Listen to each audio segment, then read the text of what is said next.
বাংলাকে একটা দ্বিতীয় বিশ্বযুদ্ধ, প্রথম বিশ্বযুদ্ধ থেকে ভয়ঙ্কর একটা যুদ্ধ, সেই যুদ্ধে বাংলাকে কিনে নেওয়া, বাঙালি জাতিকে কৃতদাস বানানোর একটা গণেশ কুমারের নির্বাচন কমিশনের বিজেপি আরএসএসের একটা পলিসি চলছে। আমার পৈতৃক সম্পত্তির ভাগ বাটোয়ারাকে কেন্দ্র করে আমারই প্রতিবেশী ও তার পরিবার কালকে রাত্রে অতর্কিত আমার উপর হামলা করেছে।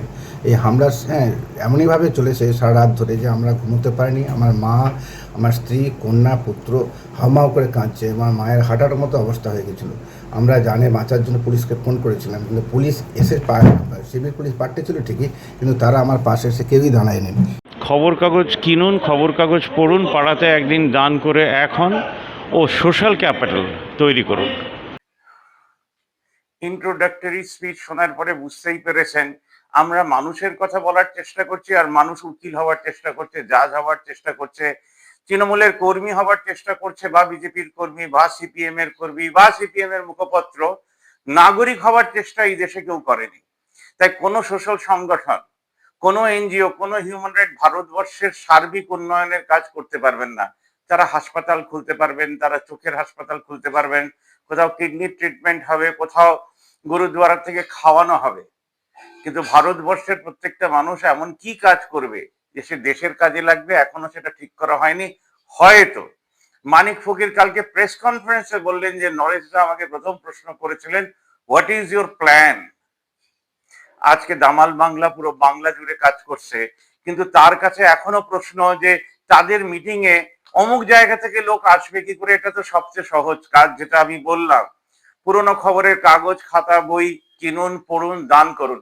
এবার বলবেন গ্রাম বাংলায় তো খবর কাগজই পড়ে না, কিন্তু তারা সোনা ফলায়, তারা ফসল ফলায়। তাহলে পরিবার পিছু 10 টাকা, মানে 5টা সদস্যের ফ্যামিলির 5 জন 50 টাকা যদি ডোনেশন দেয়, তাহলে আমাদের গ্রামে, সেই গ্রামে ধরুন 5,000 লোক বাস করে, তাহলে 5,000 ইন্টু 10 টাকা 50,000 টাকা। 50,000 20% তারা জমিয়ে রাখবে, আর বাদ বাকি টাকায় তারা বিনা সুদে ঋণ দেবে। গ্রাম বাংলা শহর বাংলার সঙ্গে এইভাবে জুড়বে। ওই যে 20% সে জমিয়ে রাখবে, পাশের গ্রামে 20% জমিয়ে রাখবে, তার পাশের গ্রামে আরো 20% জমাবে। এটা নিয়ে তারা বাস কিনবে, তারা অটো কিনবে, তারা টোটো কিনবে। সারাটা বছর এইভাবে সে সারাটা বছর নিজের কাজে লাগাবে, আর যখন মিটিং মিছিল ডাকা হবে এই বাসগুলো করে, অটোগুলো করে, গাড়ি করে তারা মিটিংয়ে আসবে। আশা করি আপনার সিম্পল বাংলায় বুঝতে পারলেন যে দামাল বাংলা আপনার পাশে কিভাবে দাঁড়াবে, আর আপনি দেশের পাশে কিভাবে দাঁড়াবেন। আর শহর বাংলা থেকে, ক্লাব থেকে, পার্টি অফিস থেকে তারা চাঁদা তুলবে, আপনাদেরকে সেই চাঁদা পাঠাবে, যাতে কোনো গ্রামে কোনো রকম ঋণ না থাকে চাষি ভাইদের। বাংলা আবার দেশকে পথ দেখাবে।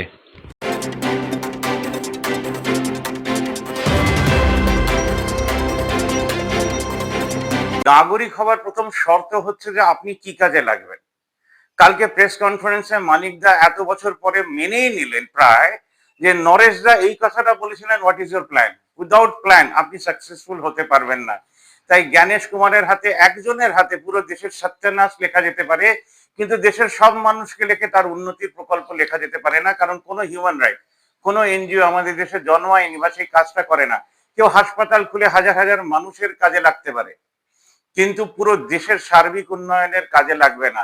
আপনি ফ্রিতে চেন্নাইতে নিশ্চয়ই ট্রিটমেন্ট করাতে যাবেন, ট্রেনের খরচা তো লাগবে। তাহলে গ্রামের কাজটা কি হবে? দামাল বাংলা যেহেতু গ্রামে কাজ করে, তাহলে আজকে একটু গ্রাম নিয়ে বলি। ধরুন আপনার পরিবারে 5 জন সদস্য থাকেন, আমি ধরে নিচ্ছি সেখানে খবর কাগজ আসে না, তাহলে 10 টাকা মাথা পিছু 50 টাকা, 5,000 জন থাকেন, ইন্টু 10 টাকা 50 টাকা, 5,000 ইন্টু 10 টাকাই হচ্ছে 50,000 টাকা।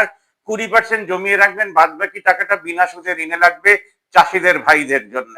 তাহলে একটা পার্মানেন্ট মুভমেন্টের দিকে আমরা এগিয়ে গেলাম। এই 20% পুরো বছরে জমাবেন, পাশের গ্রামের 20%, তার পাশের গ্রামের 20%, কারণ আমাদের কাছে কুটুম অ্যাপের মাধ্যমে আমরা আপনাদেরকে জয়েন করিয়ে নেবো। তাহলে পার্টিকুলার একটা জায়গায় ইসলামপুর টাইপ করলে আমাদের কাছে চলে আসবে ইসলামপুরের মেম্বার কত, সেই গ্রুপে আমরা লিখে দেবো যে আমরা আপনাদের থেকে কি চাই। এই 20%-এ আপনারা বাস কিনবেন, টোটো কিনবেন, গাড়ি কিনবেন, অটো কিনবেন, সারাটা বছর বিজনেস করবেন। শুধু মিটিং এর সময় যখন বলা হবে তখন আপনারা কলকাতায় চলে আসবেন, বা পুরুলিয়া চলে আসবেন, বা দার্জিলিং চলে আসবেন, যদি দরকার পড়ে তাহলে আমেরিকাতেও যাবেন। বাংলার বৃহত্তম মুভমেন্ট হয়তো হতে যাচ্ছে। মানিকদার সঙ্গে আজ সকালেই যে কথাটা হলো, যে দু একদিনের ভেতরে আমরা বসছি। এবার আমি কে, এই প্রশ্নটা নিশ্চয়ই আপনারা করবেন, এই লোকটা এত জানে কি করে?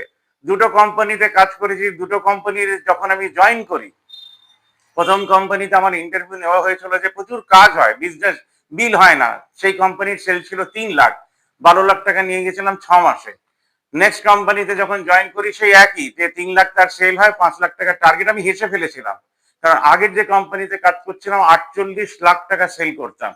তখন হেসে বলেছিলাম আপনি তো বিজনেসটাই বোঝেন না। ঠিক এইভাবেই আমাদের দেশে প্রাইম মিনিস্টার দেশকে বোঝে না, অপোজিশন লিডার দেশকে বোঝে না, সিএমরা দেশকে বোঝে না। যদি দেশকে বুঝতো তাহলে উনি কি বলেছেন, তিনি কি করেছেন, এইসব ফালতু কথা নিয়ে কাজ হতো না। দেশের পুরনোতম প্রবলেম সুদ, সেটাকে সরানোর জন্য সবাই মিলে কাজ করতো। দেশে অপহরণ হয়, তাকে বন্ধ করার জন্য কাজ করতো। দেশে থ্রেড কালচার আছে, তাকে বন্ধ করার কাজ করতো। ওষুধের দাম বেশি, সেটাকে কমানোর কাজ করতো। হাসপাতালে বেড পাওয়া যায় না, তার জন্য কি করতে হবে, তার জন্য কাজ করতো। 90,000 সিটের জায়গায় কি করে 9 কোটি সিট করা যায়, যাতে আমাদের দেশে এমবিবিএস তৈরি করা যায়, ডক্টর তৈরি করা যায়। ডাক্তারদেরকে ছোট ছোট হাসপাতাল দিয়ে স্পেশালাইজড ক্লিনিক পুরো বাংলা জুড়ে খুলে দেওয়া যায় বা ইন্ডিয়া জুড়ে খুলে দেওয়া যায়। এখনো সেটা নিয়ে কাজ হচ্ছে না। আমাদের এই ইলেকশনটাও হবে হিন্দু মুসলিম, আর নয় স্যারে কাদের নাম বাদ গেছে বা কার তার পরে আছে, আর ওই 1,500 টাকা 1000 টাকা। আমাদের দেশের নাগরিক দেখেছি, এমন লোককেই দেখিনি। তারা সব সময় কোনো পার্টির হয়ে আলোচনা করছেন। সেই মূর্খ দেশে আমরা বাস করি, যেটা বিশ্বে বহন হওয়ার জন্য ডিএল রায় এমন বাস দিয়ে গেছেন যে মানুষেরা জানেই না যে আমাদের এজেন্ডা কি হবে। সেই এজেন্ডা, ডিএল রায়ের এজেন্ডা ধরে প্রথম এজেন্ডা হচ্ছে বিনা সুদে ঋণ কি করে শুরু হবে, প্রত্যেকটা গ্রামে কিভাবে শুরু হবে। তারা মিটিং করবেন অনলাইনে, আমরা কলকাতা বা যেখান থেকেই, আমায় যে খাতা লিখছে ইন্দ্রজিৎ আর অপূর্ব দত্ত, তারা বাড়ির থেকে বুঝিয়ে দেবে আপনারা কিভাবে খাতা মেনটেন করবেন।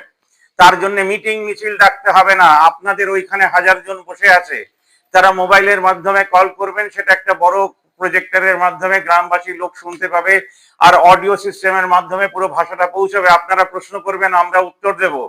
এইভাবে গ্রাম বাংলায় বিনা সুদে ঋণ শুরু হবে, পৃথিবীর সবচেয়ে পুরনোতম সমস্যার সমাধান হয়ে যাবে। এই যে আপনারা 20% টাকা জমাচ্ছেন, তার থেকে বাস গাড়ি কেনা একদিন তো বন্ধ হয়ে যাবে। তাহলে সুন্দরবনের বা প্রত্যন্ত গ্রামের সব জায়গায় সোলার লাগবে। এটার জন্য সরকার লাগে না, সরকার লাগে দেশের মানুষ এটা কি ভাবছে, সেটাকে কিভাবে ইমপ্লিমেন্ট করা যায় তার জন্য। সরকারের মাথা হয় না, সরকারের পেট হয়। তার খিদে লাগে, সে খায়, এর বাদে সরকার কোনো কাজে লাগবে না। আর ট্যাক্সের টাকা কিভাবে অপচয় করা যায়, যদি হাজার হাজার মানুষকে চাকরি দেওয়া যেত তাহলে 1,500 টাকা দিতে হতো না। উল্টো দিকে এটাও ঠিক, যদি আমাদের দেশে শিক্ষিত বেকাররা মনে করতেন যে আমরা কিছু করব, তাহলেও এই দেশ গরিব থাকতো না। তার মানে সরকারও গরিব, আর আমাদের দেশের নাগরিকও গরিব, আর সরকারি কর্মচারী তো তার চেয়েও গরিব। তাই দেখবেন কখনো আমাদের দেশে কোনো মিনিস্টারের পিএ কোনো স্টেটমেন্ট দিতে আসে না, যদি না সবচেয়ে বেশি কোনো এমার্জেন্সি আমাদের চোখের সামনে আসে। যেমন এফসিন ফাইলে আমরা দেখলাম যে ভারত সরকারের একজন পিএ কিছু একটা হবে, তিনি একটা স্টেটমেন্ট দিলেন, সেটাও হয়তো মিথ্যে, এবং সত্যিতে আমি যাবই না। আপনি কি করে উঠতে পারবেন? তাই আমি নিজেকে একা হিসেবেও খুব ইম্পর্টেন্ট মনে করি।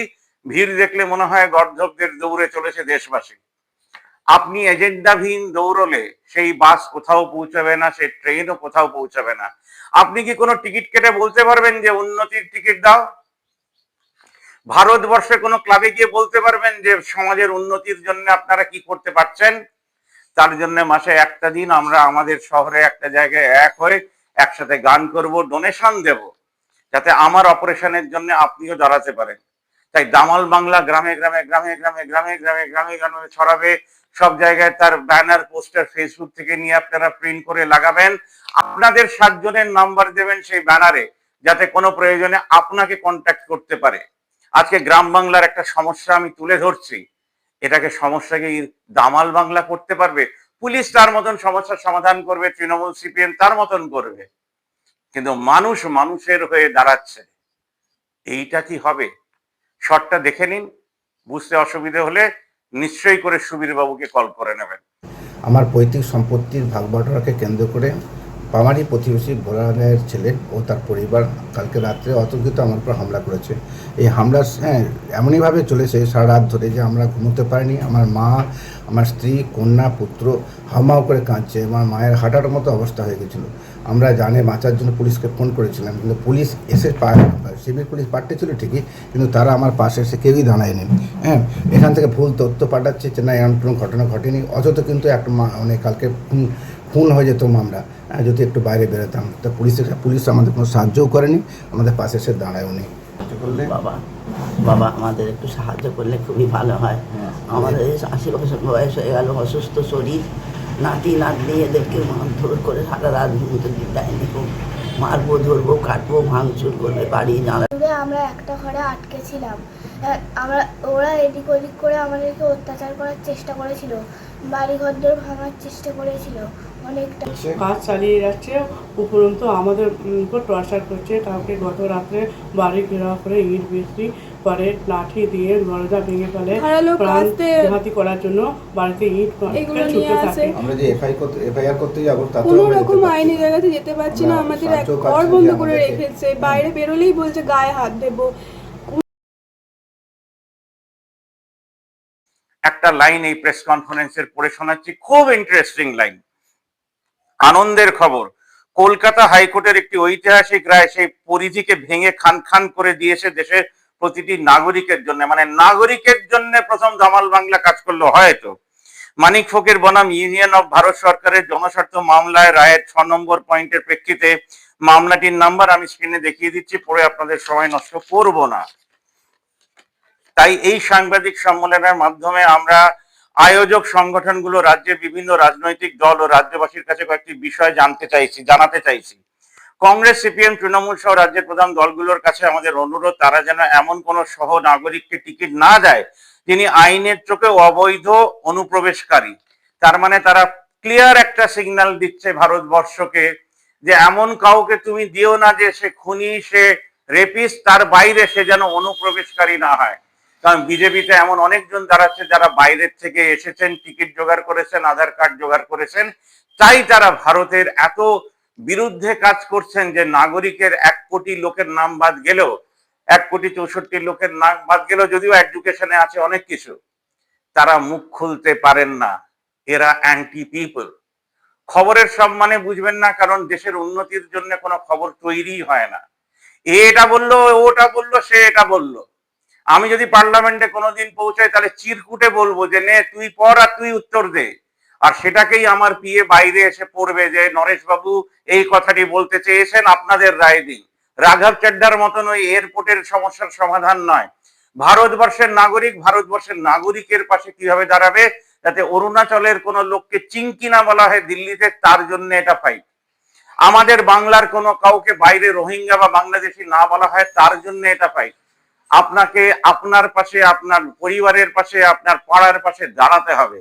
একজন কোটিপতি আর একজন অটো চালক, এই দুইয়ের সমন্বয় হবে নাম দামাল বাংলা, আর সেটাকে প্রচার করবে আমার মতন হাজারো হাজারো চ্যানেল। সেদিন বাংলার উন্নতি নয়, ভারতবর্ষের উন্নতি হবে। ধন্যবাদ আমাকে শোনার জন্য।